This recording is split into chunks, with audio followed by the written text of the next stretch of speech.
महाराष्ट्र में एक बार फिर से सियासी हलचल तेज हो गई है। चुनाव आयोग ने मंगलवार को शरद पवार गुट को झटका देते हुए अजित गुट को ही असली एनसीपी बताया है। आयोग ने कहा है कि सभी सबूतों को ध्यान में रखते हुए अजित गुट ही असली एनसीपी है। चुनाव आयोग के इस फैसले के साथ ही अजित पवार गुट को एनसीपी का चुनाव चिन्ह इस्तेमाल करने का अधिकार मिल गया है। लेकिन ऐसे में सवाल ये है कि आयोग के इस फैसले के बाद अब शरद पवार के पास क्या विकल्प बचता है। चुनाव आयोग के समक्ष दोनों गुटों के 10 से ज्यादा सुनवाई हुई। इस दौरान दोनों पक्षों ने अपनी अपनी बातें आयोग के समक्ष रखी। सबसे पहले शरद पवार गुट ने पक्ष रखा और फिर अजित गुट ने उसका जवाब दिया। आयोग के इस फैसले को अब शरद पवार गुट सुप्रीम कोर्ट में चुनौती देगा। शरद गुट के वरिष्ठ नेता जयंत पाटिल ने कहा कि हम सुप्रीम कोर्ट जाएंगे क्योंकि वही हमारी आखिरी उम्मीद है।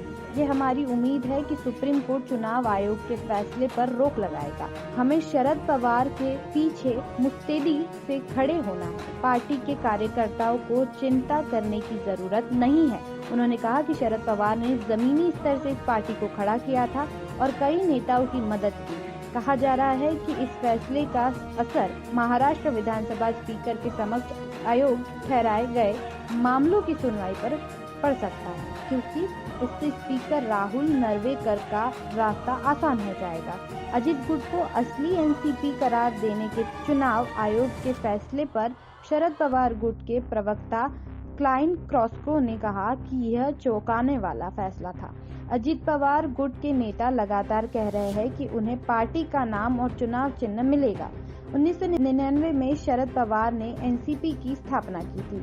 हर कोई जानता है कि एनसीपी शरद पवार की है। कुछ महीनों पहले उन्होंने अजित गुट पार्टी पर अपना दावा किया और चुनाव आयोग ने उन्हें दे दिया। शरद पवार ही एनसीपी के प्रमुख है। इस पार्टी की मौजूदगी 28 राज्यों में है, जिसमें 25 में शरद पवार को लोगों का समर्थक है। अब सुप्रीम कोर्ट को सच्चाई बतानी पड़ेगी। चुनाव आयोग के इस फैसले पर शरद गुट के नेता जितेंद्र आह्वान ने कहा कि हमें पता था कि ऐसा ही होगा, हमें पहले से पता था। आज उन्होंने राजनीतिक रूप से शरद पवार का गला घोट दिया है। इसके पीछे सिर्फ अजित पवार है। इस पर पूरे मामले पर जिसे शर्मिंदा होना चाहिए वो चुनाव आयोग है। शरद पवार फिनिक्स है, वह अपनी राख से दोबारा उठ खड़े होंगे। हमारे पास अभी भी ताकत है क्योंकि हमारे पास शरद पवार है। हम सुप्रीम कोर्ट जाएंगे। इस मामले पर सुप्रिया सुले ने कहा कि मुझे लगता है कि जो शिवसेना के साथ हुआ वही आज हमारे साथ हो रहा है। इसलिए ये कोई नया फरमान नहीं है, बस नाम बदले हैं लेकिन संदर्भ वही है। ये फैसला अदृश्य शक्ति की वजह से आया है। अदृश्य शक्ति इस देश में है, वही ये कर रही है। हम सुप्रीम कोर्ट जाएंगे। चुनाव आयोग का इस्तेमाल करके पार्टी तोड़ी जा रही है। चुनाव आयोग ने शरद पवार गुट से बुधवार शाम 4 बजे तक राज्यसभा के लिए 3 नाम मांगे हैं। अगर शरद पवार गुट तय समय सीमा तक 3 नाम देने में असफल रहता है, उनके गुट के सदस्यों को निर्दलीय चुनाव लड़ना होगा।